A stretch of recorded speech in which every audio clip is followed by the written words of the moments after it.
может заломать. СДПК партиясы Борбор шаарыбыздын жашоочуларын жана меймандарын бүгүн 19-июнда Түштүк Дарбазадагы Жеңиш паркына ынтымак бакчасы долбоорунун ачылышына чогултту.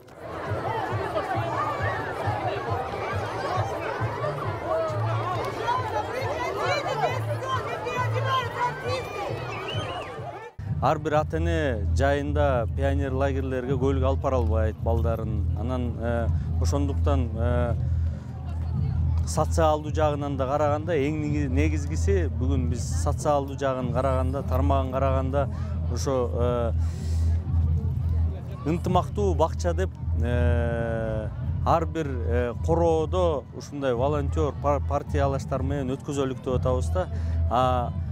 Коопсуздоо жагынан, социалдуу коопсуздук жана көп эле балдарыбыз карасак азыр интернеттен чыгышпайт. Ошон үчүн бурункудай кылып кечки убакытта бир 6-лардан кийин бир 2-3 саат ушундай өткөзөлүк деп атабыз, жакшы нерселердичи.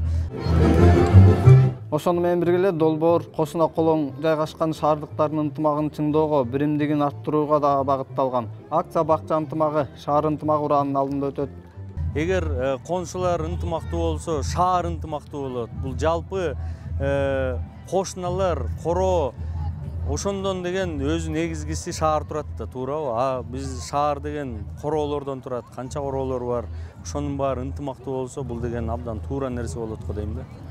Анан бүгүн шаттык долбоор ачылып атат. Бул жалпы шаар боюнча мындан кийин эми биз деген ар бир корооду өтөбүз. Бул долбоор деген ынтымактуу бакча деген август айына чейин болот. Бишкек шаарынын 4 районунда 4 жума аралыгында аниматорлор жана волонтерлор көп кабаттуу үйлөрдүн короолорундагы балдар аянтчасына жакын жердеги балдарды чогултушат. Программага кайрымдуулук оюндар, мелдештер, табышмактар жана чыгармачылык конкурстар киргизилген.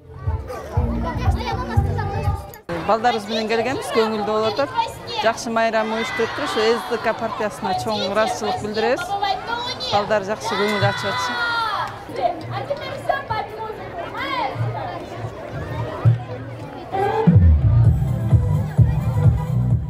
Уюштуруучулардын планында көп кабаттуу үйлөрдүн 80 короосун кыдырып чыгуу каралган.